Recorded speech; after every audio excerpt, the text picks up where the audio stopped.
orbiter station. Much like anyone else, on his way in, he had seen the ancient scars the station carried and the emojis spray painted on its outer shell. On one part of the hull, someone had written Seafoam's Cuddle Braid. Above it was a mural of a white knight defending a cat. It wasn't an easy place to find. People on occasion minding their own business listened to listening to RuneScape music or watching ASMR were spammed with adverts for it. Not all came here, but it was like a caring friend for the angry, misunderstood, and forgotten souls of the modern world. He wasn't sure where his ticket was. In fact, he had no memory of how he even got on the transport. But a friendly tentacle reassured him it was okay. He wasn't entirely sure the tentacle was telling the truth, but the worst that could happen was that they sent him away. He was a drifter with no true sense of home. He went where life took him. He had read somewhere that the nomad life was a curse, having so many roots in so many places, having so many friends, and losing so much over the years. But to him, it was a life worth living, a way to gather stories. Yes. The shuttle docked, and the tentacle began ushering the rabble of misfits off the transport. Among their number, a vampire with one tooth, a dog, a ferret, and a bag of sunflower seeds. A ferret with a bag of sunflower seeds, and a man who kept saying he was the #1 white knight. He had expected some official processing, but instead they were simply welcomed by a rabbit eating an assortment of vegetables. He for a moment thought it looked human, but it must have slipped his mind. I gave him a sheet of paper. It gave him a sheet of paper and a pen to fill it out. Please take to Daddy on level 3.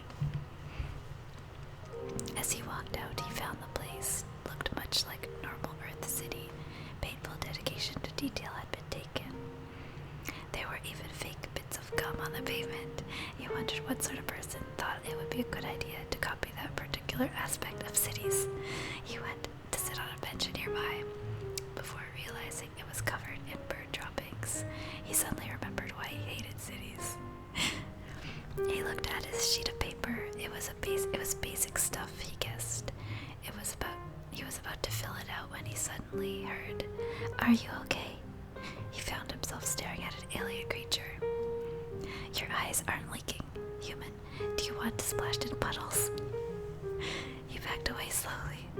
Thankfully, another one who was glaring at him dragged her away. "Stop encouraging them, Faye." He had heard stories of the alien hippies winning human rights, but he knew there were still rumored secret abductions that were happening. Also, Rule 5 of space travel: don't put your ticket crazy unless you want to lose it. About an hour of exploring the place later and avoiding as many of its denizens as possible, he found himself on level 3. It was easy to find Daddy, as there was an entire queue of humans waiting to see her. That and a giant gold daddy chain around her neck. To his amazement, the human was handling hundreds of people in a matter of minutes. Though he did wonder why the paper he had filled out asked for his Twitter details and little else. Surely they would need to know more important information, like his name. His favorite emojis didn't seem all that important either. He finally got to Daddy. She looked far too young to be anyone's dad, but after everything he'd seen on the station, the small girl was almost normal, except her cat ears and the way her eyeliner looked like it was drawn by an artist. He had never trusted someone who could draw eyeliner so well. "It's okay, it's okay, it's okay," she said, as if knowing he was on the brink of having a panic attack. I was told to give you this." He nervously handed over the paper, aware of her ability to read his mind. "It's okay to not be okay." Now she was just making it awkward. Then she pointed to a nearby fridge. "Take one," she said, before looking behind him to the next person. Apparently he was done here. He checked the fridge only to find it jammed full of pickle jars, and there was a white jar labeled that he dare not question. He took a jar of pickles just to avoid people thinking him odd. It didn't do well to have crazy people questioning your motives.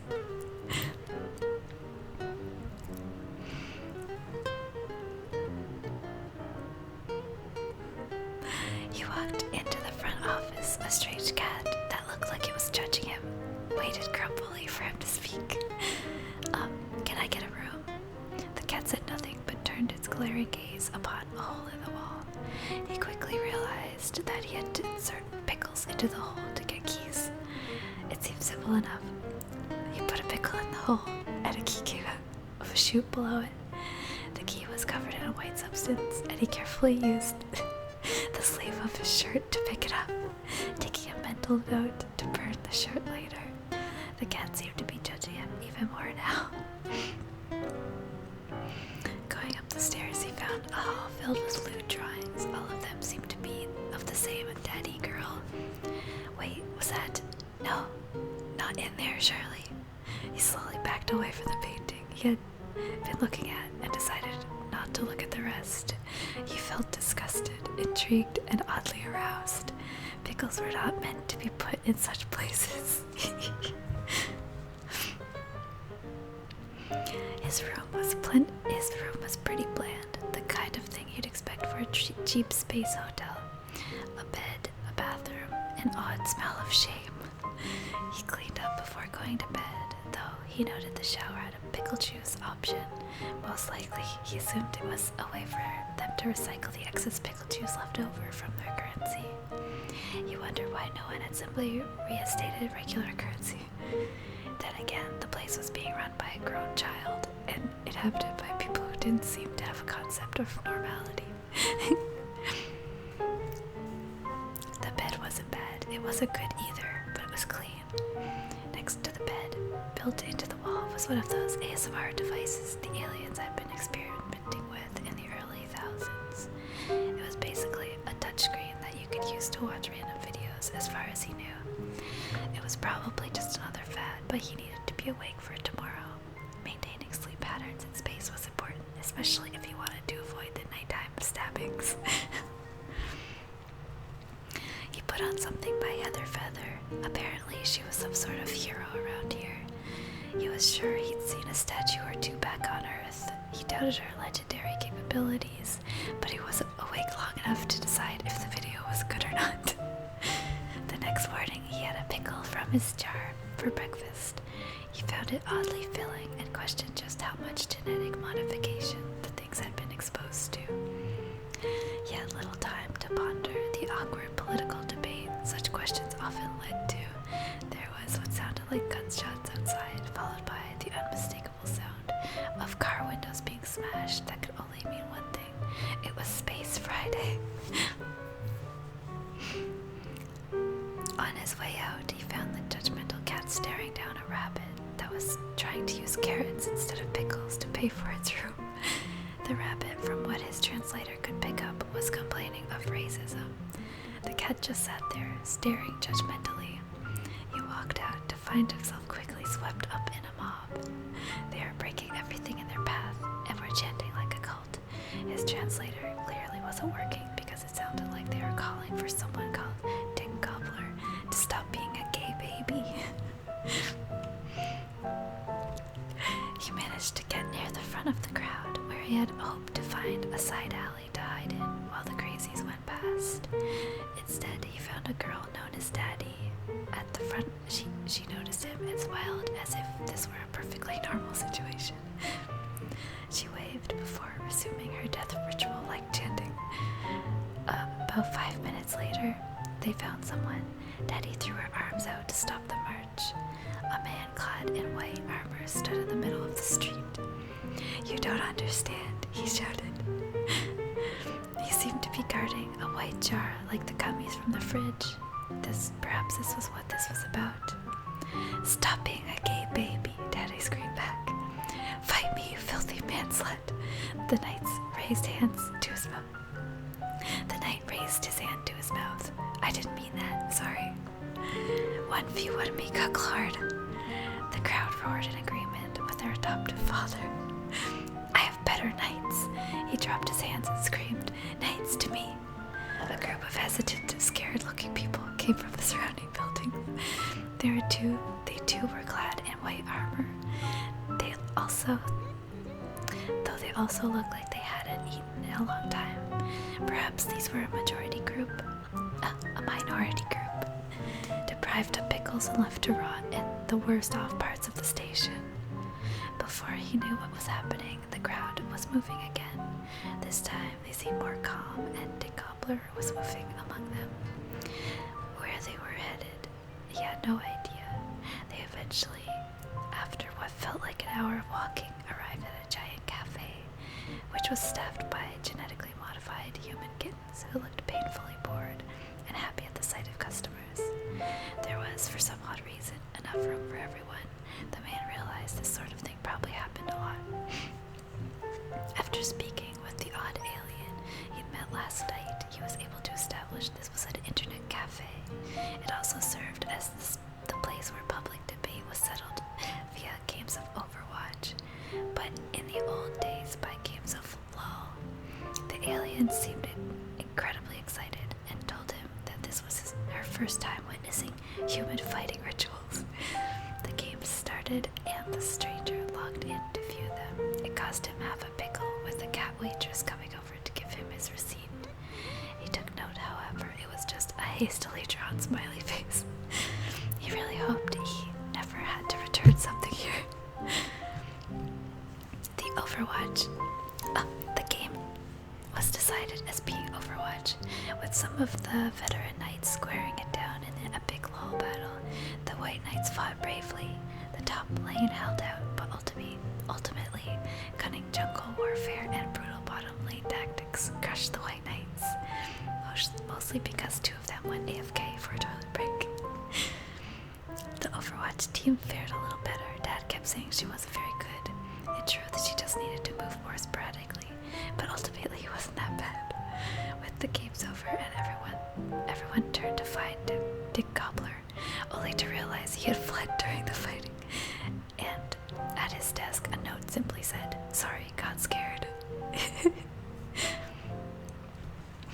Despite his escape, there was much celebrating, for his knights were dead in the video game sense. In reality, they left looking upset, clutching their participation awards like weapons in case they had to fend off a cult-like mob of daddy. He stayed there for several months. It was nice here. People didn't try to hide what they were. They were antisocial and mostly insane, but it was overall a nicer place than Earth had been. If you ignored the crazy lady running the place, the economy based on pickles, and the mandatory humane questioning by Earthling rights activists, everything was okay. That was until the Tentacle Nation attacked. So this is where I left off, and part 2 is what's coming next. So, part 2. The attack happened with relative calm, as few citizens of Orbiter Station realized that they were actually under attack. They made the assumption that there was a head deck convention on, with the tentacles taking things far too seriously. Little did they know it was a genuine invasion. The aliens were free to do as they pleased within certain limits, but the humans, or Earthlings as some called them, were now effectively a slave race, with several rebels on the loose, primarily including Daddy Seafoam, who was leading a harsh resistance, poisoning pickle supplies and turning the butchered remains of tentacles into pillows. Some called her a terrorist, others called her a hero, but they knew she alone could not stand against the tentacles. Dick Gobbler and his knights were in hiding. It was said that they were seen scavenging for food on occasion, repeating the words, "I'm shy and you don't understand," to any who asked for their help. Faye the alien was seen on occasion trying to help, often by pouring out what precious little water the humans had left to create puddles for them to splash in. A lot of people died from dehydration before she realized her mistake. Thankfully for the humans, her sister kept taking her away from the situation. Though how she kept finding her way back, intent on helping the feelings. Orbiter Station had always been a mess, but since the humans had been enslaved, no one quite felt like using the hoses to wash down the place anymore. Although at times the tentacles grew outraged about the slime buildups and forced the humans to do it, but ultimately they seemed to enjoy living in their own filth. Slave life for the humans was confusing. The tentacles mostly let everyone live as they had done, but insisted on free healthcare and social housing. It was terrible. It was almost like they wanted to live nice lives, but it was all a trick. The truth was that they were simply doing this for a darker purpose. They were encouraging the free-flowing creativity of the humans, giving them free art supplies and stealing their art for profit, even going so far as to replace the pickle-based economy with something called Canadian dollars, which was worth far less than the value of pickles.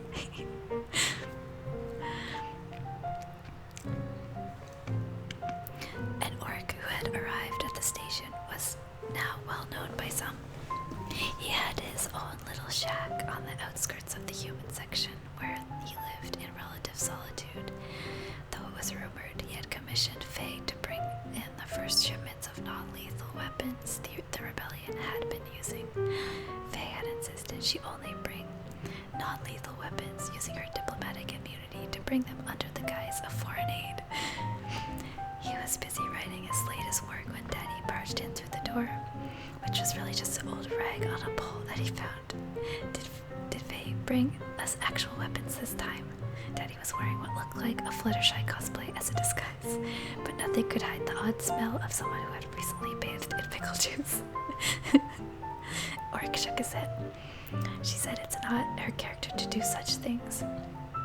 She said it's not in her character to do such things. She also said she couldn't keep bringing you pickles because they're too expensive now, what with the currency changes and such. Daddy closed the door and sat down on an old battered sofa that looked like it was still barely usable. She sighed, taking a moment to look around the orc's home. It was essentially a junk pile he had collected with various art and storybooks scattered around in giant piles. Are you sure you don't want an actual place to live? I mean, they do free housing now, so it'd be easier for everyone. The orc got off his computer chair and pushed his desk aside, revealing a sewer access. I like it here. It's simple. It smells. Daddy put a nose plug on as the sewer opened, revealing a large room with their hidden weapons stash left by Faye, who was convinced the non-lethal weapons were being used purely for self-defense. The room had enough food and supplies to last for a few months if they ever had to go into real hiding. The smell keeps people away, but not humans like you. You'll walk through sewers for your people, even if you did keep them on a diet of pickles and malnutrition. It's odd that they call you a hero, the way you beat up Dick Gobbler and caused the poor man to develop anxiety. I'm the protagonist, be quiet. Sometimes we confuse the villain of the story for the protagonist. They had descended into the sewer room now, Daddy taking a taser from the wall rack. Are you calling me an antagonist? She waved the taser jokingly at him. I'm just saying people should realize you led a mob to hunt down Dick Gobbler. A noise distracted them, and they both looked in horror as someone might have found them. The door to the sewer systems was wide open. Instead of an elite tentacle raiding party, they found a knight clad in white armor staring back at them. I'm shy. He ran off without another word. He ran off without another word. We can't keep this up, Daddy. They'll find us soon, if dummies like him can find us. Then fight with us. I've seen you drunk and telling your old stories. You were a fighter once.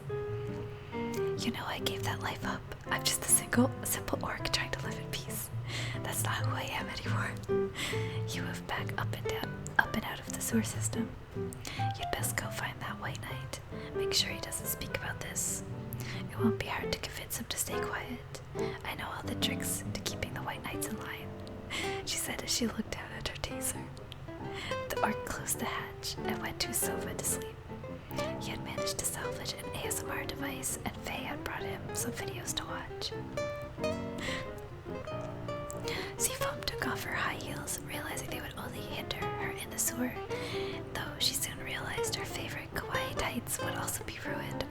underground down there. The sewage system was built by the aliens to mimic those they had seen in the movies. She found the White Knight sitting by himself next to an exit door. He was holding his knees to his chest and crying about how the number one White Knight had abandoned him. Wait, yeah, he was holding his knees to his chest and crying about how the number one White Knight had abandoned them. She realized there was no chance he would be telling anyone about what he had seen. There was little chance he would talk to anyone at all. Feeling sorry for him, she kneeled down and spoke to him. He'll probably come back like he always does. You don't understand, he said.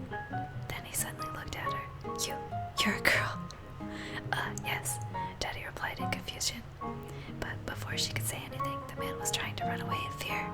She hit him in the neck with her taser, and he fell over unconscious, making a splash in the water.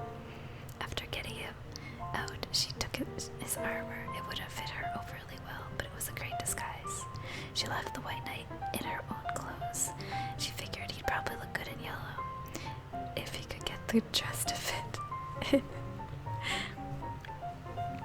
She went topside now. She knew the White Knights were ignored, but it would be unusual to see one in public. So she had to keep in the shadows and play the part of running away and saying that she was shy. It seemed easy enough. That was until she realized how heavy a full suit of armor is.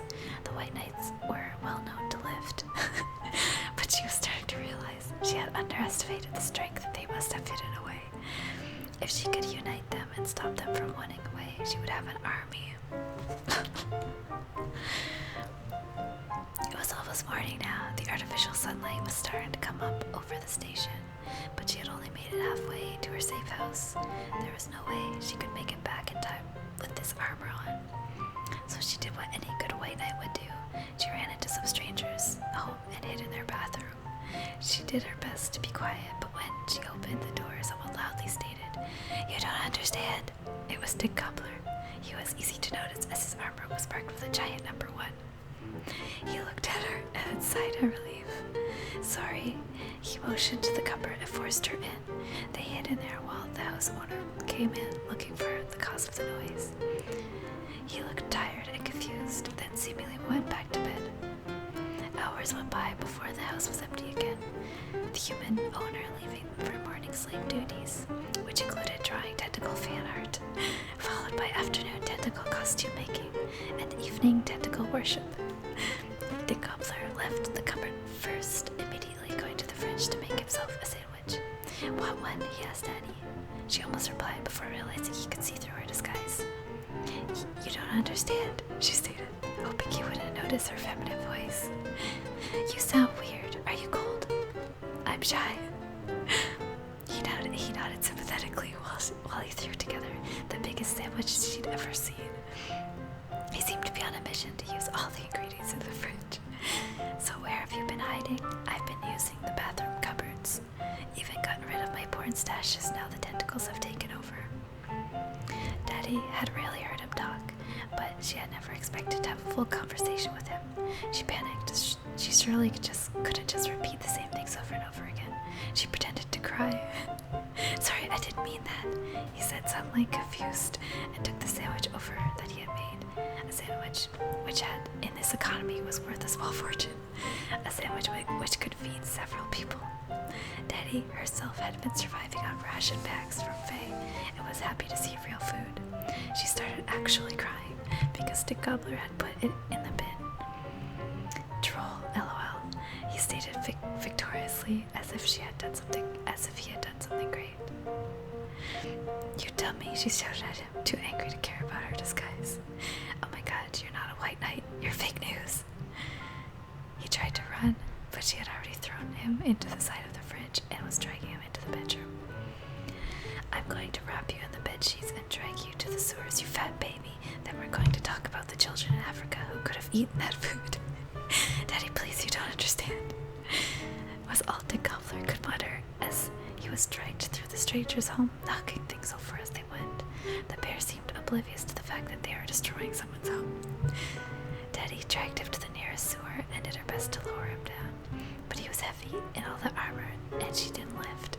So she ended up just dropping him in. There was a crash followed by his screams of sorry as she contacted Faye on the communicator that she'd been hiding, where she had hidden a large handheld communications device would become a joke told throughout history. Faye was reluctant to meet the demands for explosive collars that Daddy requested, but when it changed to collars with flashing lights, Faye didn't see any problems. She thought it would be cute and adorable.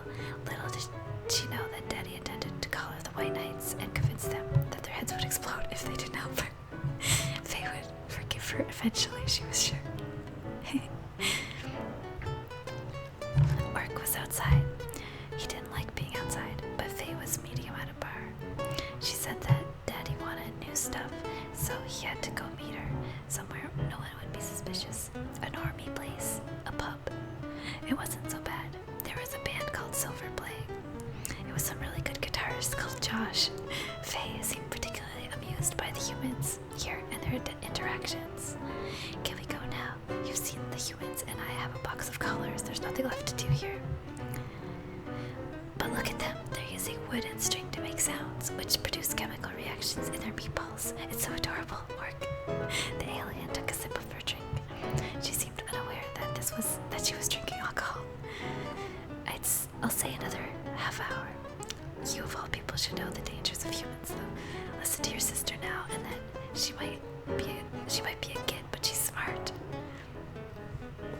Faye stared at him. She didn't seem capable of being angry, but he was sure that this was her best attempt at an angry glare. You're a pacifist and an orc. You should know people can change. Orc grunted at her. You be quiet and drink your fancy cocktail. No need to insult me by calling me names like pacifist. You know I stopped fighting only because of a non-generic backstory about being a better person and such. Before they could argue, a young man known locally as Old Man Widow walked in. He started shouting and demanding shots of whiskey. He sat at the bar and started talking about how his waifu had died in his favorite anime years ago, hence his name Widow. It was a sad story, and people put up with him because they felt bad for him, even if he was Australian. The orc stood up as Faye finished her drink. I'm going to the toilet real quick. Don't talk to the humans. Your sister would kill me if we had a repeat of Tuesday's incident. Faye smiled at him. Drunks. Oh god. Okay, I'll take you home when I'm done. Just stop drinking. You know your people can't hold their drink. He went to the toilet thinking there would be no harm in leaving her alone for 2 minutes. Faye was surprised when an unusually tall human came over to talk to her, rather running from her in fear for a change. Come here often. Faye was too drunk to remember her standard human greetings, so she opted to simply hug him due to her small size of 3 feet. Her head nestled just below his waistline, which he seemed to like because he offered to buy her a drink. She was sure she was forgetting something important about not drinking water, but her head was strained with the alcohol. If it wasn't, she might remember. She normally drank only non-water-based liquids, as her people were severely allergic to water. Knowing that she would be leaving soon, she ordered a pint of beer and quickly consumed it, much to the amusement of the humans. Then suddenly, she started growing. She remembered the reaction her people had to water, but it was too late. The humans were running from her again as she grew bigger. She was about 7 feet tall now, and tried to stop one, accidentally falling on him as she continued to grow. Her clothes started bursting open, and she rolled over. The human she had fallen on was screaming. By the time the orc came out, he found a near 8-foot giant Faye rolling around the place, knocking over chairs and tables as she tried to stand up. Orcs, I forgot to wigs. Before she could do anything, she heard the familiar sound of sirens. Someone must have panicked and called the tentacle police. If they found him here with the box filled with contraband, he'd be screwed, but Faye had diplomatic immunity. She'd be fine after a few days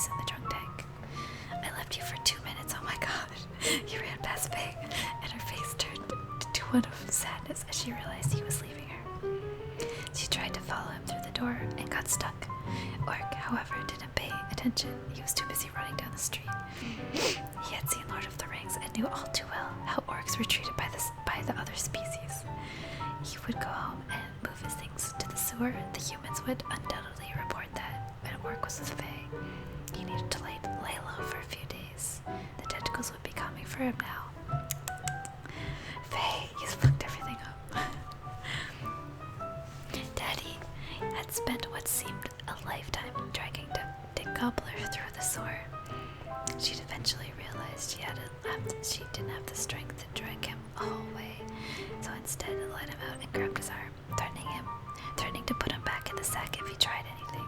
He opened his mouth to say something, but stayed silent. They continued on through the darkness, with nothing but the orange glow of maintenance lights to guide them. By the time they got back to the sewer's safe room, Orc was already there. With him, to Daddy's surprise, was Faye's sister. She was holding a box that looked less like tasers and more like standard issue laser weapons.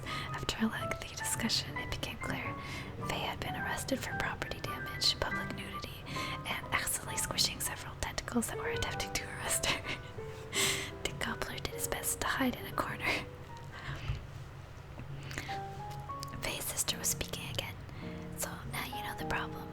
You lot either deal with these tentacles and get Faye back, or I bring the fleet in and we take this place by force with no care about human casualties. Daddy was the one to reply, though the orc looked like he wanted to say something. We can't just break her out of prison. Everyone knows humans can't break out of simple bondage cuffs. But if you given me these lasers when I asked for Faye for them months ago, we would have won the rebellion by now. The orc finally spoke. You know, they are looking to arrest me. After they cleared most of the non-humans from the station, they had no reason to keep the fancy restraints. It wouldn't take much for an orc to break out of here. Daddy smiled as she realized she could now achieve her ultimate goal of ridding the station of tentacles, and once again be the ruler of the Orbiter Station. With the explosive collars, the knights will fight for me. With a jailbreak happening, it would be the perfect timing to launch out an all-out assault. Selenia nodded. You know that there are some other prisoners you might have an interest in, particularly a vampire who was arrested for illegally performing cranial nerve exams without correct permits. Rumor is she is a bloodthirsty monster. It'd be a real shame if she got out and hurt some humans. Selenia gave them 3 days before her ships would arrive to take Faye back with brutal force from the tentacles.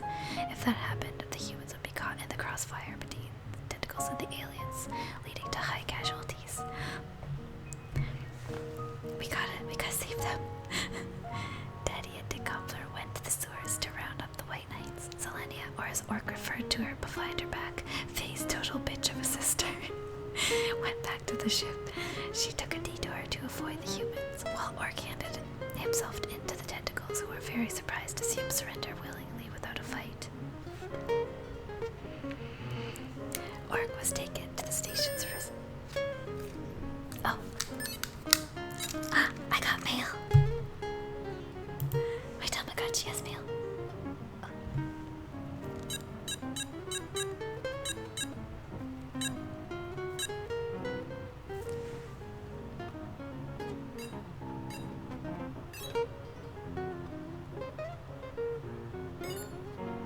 What the heck? Where'd he go? Oh no! Where'd he go? I opened the mailbox and he just left.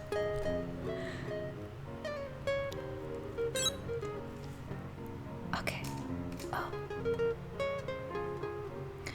Oh, that's his preschool. He's crying.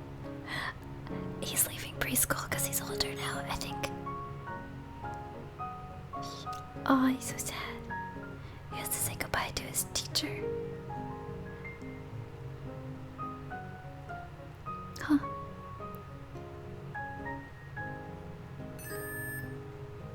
I got more mail. What is this time? Oh, he pooped. Oh. Clean up that poop.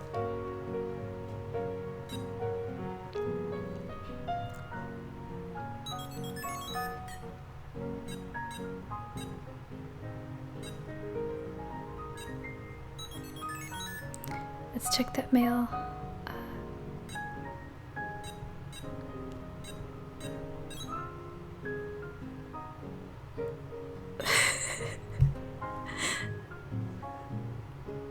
Okay, so I pressed the button. Oh, I think this is his school. Yeah, he's going to new school. Mr. Turtle.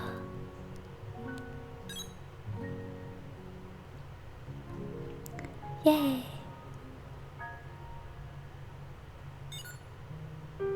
Oh, a present. What is that?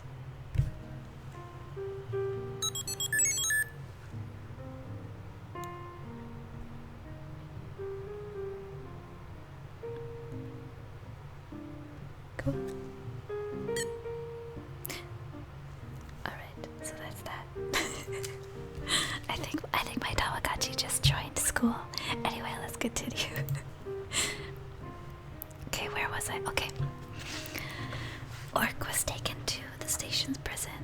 Really, it was just a walled-off area for the most part, but the only building was where the worst inmates were kept, with legend having it that none who entered left alive, mostly because the guards were too scared to go in to feed them.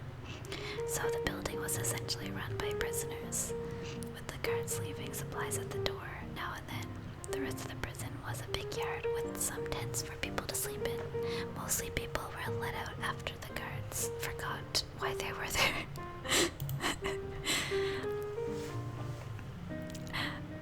The tentacles had attempted to fix some of these issues, but ultimately realized the prisoners were too confused and docile to attempt escape, so it'd be a waste of resources to post more guards. In the end, they left the current human guards in charge. All that held the prisoners was a big gate and its padlock. Orc noted on the way in only one guard had a key, but the walls weren't overly high. Taking out would be impossible on a space station unless he could find a cutting torch or something. He wasn't overly worried about the weapons they carried either. Only an idiot would think to arm prison guards with jars filled with pickle juice.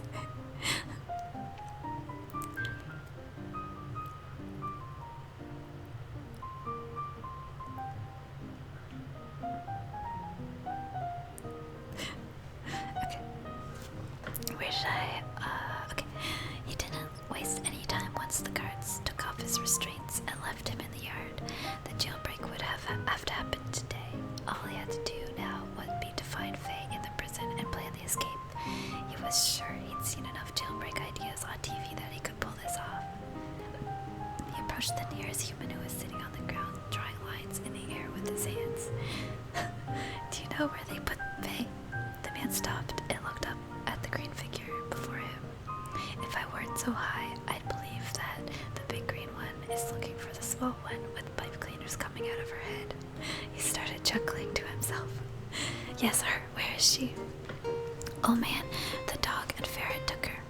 But you don't want to mess with them though. They're over in the big buildings the guards don't like. Orc realized the man was higher than he thought. Thanks, friend. Looking around the yard at the various tents, he realized it would probably be faster to check in with people in the building first. Then search out here. He got to the building to find the front door was missing. He entered the reception area and walked up to the desk where the dog seemed to be playing cards with a ferret. He questioned his sanity and went to walk on before they both looked up at him. And the dog spoke. It's haunted, you know. Orc stopped, questioned if he had somehow nailed drugs on his way here, and decided to just roll with it. I've, heard, but I'm looking for Faye. Haven't you seen her? You haven't seen her, have you?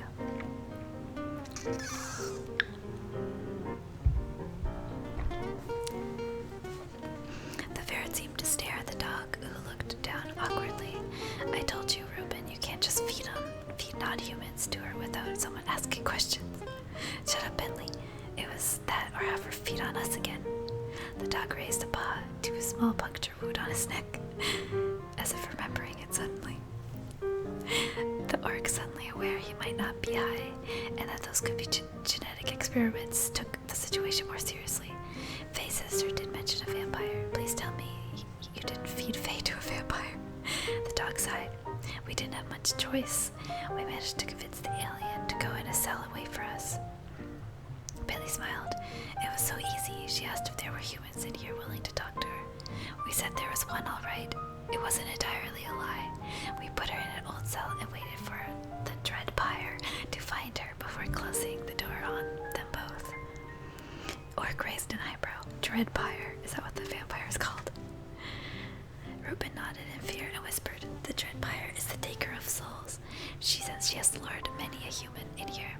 She doesn't much like the outside world, you see, too open, but in here, she is free to hunt at will. It's like a maze in the cell blocks, and few know how to find their way around. It's the perfect kill zone, and she has a friend too. Tell him, Bentley, tell him about the ghost." Bentley seemed scared to even mention it. Reuben seemed to sink lower in his chair and was looking around cautiously. There are many stories about the old days of the station, before the White Knights came here and cleansed the place in their crusade. That was of course before the very girl that had come to protect and drove them insane. The one known as Daddy was, you see, was innocent once. Not at all the same person you know today. But what she had endured here sent her mad, and in turn she broke the minds of those who had come to help her. Dick Gumpler was once a hero, but now he's a broken shadow of his former self. Oh god. This station, you see, was built for genetic experiments. In particular, an experiment that involved creating the ultimate meme. A meme that could be farmed over and over for new content and still have the illusion of being original. So they took the ultimate form of a meme and combined it with humans. That's right. They combined cats with human DNA. There were, of course, lesser experiments like me and Reuben here, but Daddy was the best they ever made. But over-farming left her insane, obsessed with pickles and cat ears. The orc looked puzzled. "You said something about a ghost." Billy scratched his little head. "Oh, yes, sir. That was a Halloween meme that got loose. People thought it was funny at first, even named her Miss Spoopy to try and mock her lack of spookiness. But that was until she started to become invisible. It's one thing when a ghost tries to scare you, quite another when you can't see it sneaking up on you." "Oh, okay then. Take me to Faye. If we meet this ghost, we'll deal with it, but unless we rescue Faye, we're all screwed." The animals looked at each other, then at Orc. "Are you insane?" "I've often wondered that myself. Let's find out." Before either animal knew what was happening, the orc picked up Reuben. "Come on, puppy. If you won't take me, I'll carry you, and you can give me directions." Bentley dropped his guard and made to keep up with them. "This is highly irregular, good sir. Please put the dog down." "The faster you two tell me where to go, the faster we get Faye and leave.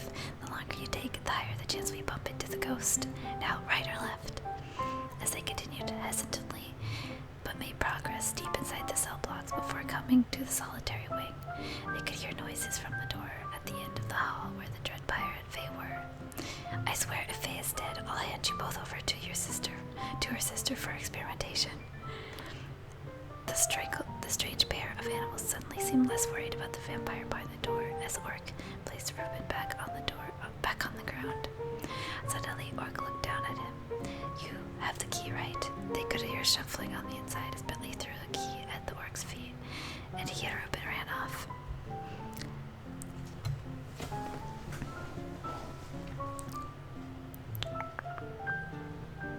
Oh, I lost my spot. Okay.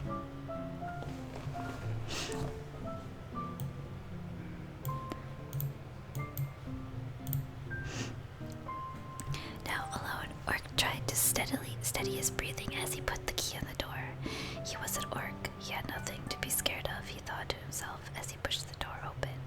Inside, he saw Faye sitting on a bed with a small but pale-looking creature, clearly the vampire. They both seemed confused to see him. Faye immediately stood up. "What are you doing here? Did you get tricked by the dog and the ferret too?" Orc hadn't taken his eyes off the vampire, known as Dread Pyre, and slowly put his hand on Faye and moved her towards the door. "Easy there, vampire. We don't want any trouble." "Oh, Orc, haven't you met Small Pyre yet? She's my friend." Faye squealed with joy, as if being friends with the undead was a good thing. Maybe she was still drunk. The creature stood up and nervously introduced herself. Hi. The orc suddenly realized she was that terrifying creature that he had been led to believe she was, and sighed with relief, trying not to stare and question why she had only one fang. I bet the ghost was a joke too, those little shits, Orc muttered to himself. Suddenly he jumped in the doorway, crashing his head into the frame as someone spoke behind him. Oh, I'm here. He turned slowly around to look at what was very clearly either a ghost or a sign he was truly having a bad trip. So the rebellion is happening and we need to get out of here. To safety, like right now, Orc stated while holding his head. We can't just walk out of prison, silly, Faye commented as if the orc was joking. We have a ghost, a vampire, an alien, and a giant green thing. I can't imagine anyone trying to even stop us. All we need is for our ghost friend to go through the walls and get the keys. After that, I'd love to see the man dumb enough to try and stop an orc from breaking out of prison. After several lectures from Faye about not harming humans, and Orc explaining the situation, they made their escape with the guard choosing to flee when confronted with the first known jailbreak on the station. With the new threat of the explosive collars on the White Knights were spread throughout the sewer systems, ready and waiting for the signal to charge. Faye had protested, but eventually Daddy had tased her and her sister and took her to safety.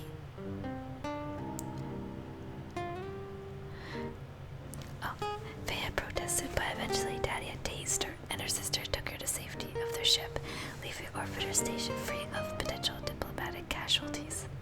The battle plan didn't really exist. People just sort of grouped up with their friends and laser rifles. The objective was quite simply to kill the tentacles and take back the station at any cost. Many were expected to die, but as Daddy had reminded them, it was a sacrifice she was willing to make. Orc had went to the local cafes and rounded up the cat girls with a laser pen. It would be recorded in history as one of the most effective and cruel uses of cats in warfare. The order came in from the faster White Knights who were running around giving the orders. As White Knights flooded the streets in numbers, people were confused at first. The tentacles even more so. They had heard of but never actually seen this variety of human, so were caught up, unprepared for initial firefights. Luckily for them, the White Knights weren't exactly trained in the use of lasers. Those who got in the way of Daddy, however, were killed quickly. She had spent plenty of time waiting for this day. Dick Gobbler himself wielded a white silver sword. He hadn't used it since the Great Purge, but was cutting down the tentacles like he was in his prime. When the alarm was raised, it was mostly too late. The tentacles simply weren't prepared for just how many White Knights had been lurking in the station, nor had they expected any real resistance fighting. As people started moving towards the tentacle headquarters, a strange noise was heard. Daddy and Dick Gobbler were the ones to see it first. A giant mass of tentacles that kept growing was leaving slime on buildings. It touched and pulled itself towards them. Well, fuck, was all Daddy could think of saying as she aimed her laser. The White Knights with him also opened fire, but it didn't seem to anger. But it only seemed to anger the thing as the gaping maw opened up, revealing rows of terrifying teeth. It screeched in anger. Several of the White Knights ran away as it got within distance to strike them. One unfortunate soul was caught and swallowed whole. At that point, even Daddy ran. Dick Gobbler keeping pace with her. Please, I'm shy. He stuttered, unsure what to say. The creature seemed to have stopped growing now, but it was keeping the pace well and not slowing down. We are so dead, Daddy noted aloud as she started running out of breath, for once letting her hardcore exterior drop away to reveal a very real concern on her face. Dick Gobbler stopped, looked down at his chest where the number 1 was marked, and then looked at Daddy, who had turned around to see why he had stopped. I'm the number 1 White Knight. For the first time in many years, he no longer knew fear. Before him was a cute girl in need of him, and he knew he had to save her. He alone stood between cuteness and death, and he alone was the White Knight. He turned blocked out Daddy's voice. She was clearly praising him for being her hero, or so he thought. He couldn't hear her over the noise. The tentacles were swiping it towards him now, and he was able to cut one, but the entire beast moved backwards, screaming in pain, but almost immediately smashed him into the ground. Before he could defend himself, another tentacle had grabbed him, throwing him into its giant mouth. Oh no! She turned to start running again, but almost immediately the thing was crying out in pain. A few seconds later, it was coughing blood flowing from its mouth. It splashed wildly around on itself, but ultimately seemed to collapse, blood flowing freely from its mouth as it took its last dying breaths. That's gruesome. It was about an hour later that the group had assembled to open its mouth to look for Dick Gobbler. To their horror, his efforts to kill the beast had caused such massive internal bleeding that he had drowned in its blood while it lay dying. He had committed the ultimate sacrifice. Daddy had won back the station. The White Knights, hearing about the sacrifice of their leader, came together to help rebuild and clean away the dead tentacles. Faye and her sister went home to their spaceship, with Faye writing several letters of complaint about tentacle treatment of humans, and ultimately successful in creating new laws protecting humans from enslavement. Though mostly it was well known, people were simply scared of her sister. Spellfire and Miss Spoopy continued to hang out at the prison where no one bothered them. Occasionally people would wander in and the two would have fun with them. The legend of the haunted prison grew, as did the tall tales of the legendary Dreadfire. The orc stayed to help the humans get back their idea of normality. He never truly adjusted to living among humans, but it said he eventually found some small measure of peace through his ASMR device. Ruben and Bentley went on to do copious amounts of drugs at a local bar with a man named Josh. In a drug-fueled rage, they set fire to the bar and were sent back to prison, where they remained playing cards. Dick Gobbler's body was sent home to Earth to be given a proper burial. His legend would spread throughout the planet, and the White Knights everywhere would be inspired to further their efforts to protect cute girls.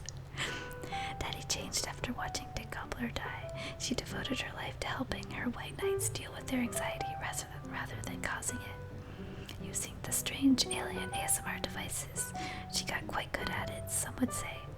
She also had Orbiter Station renamed to Number 1 Orbiter Station in honor of Dick Gobbler. The end. That's a lovely conclusion. That was a great story. So that story was written by OrcASMR. You can see him in the chat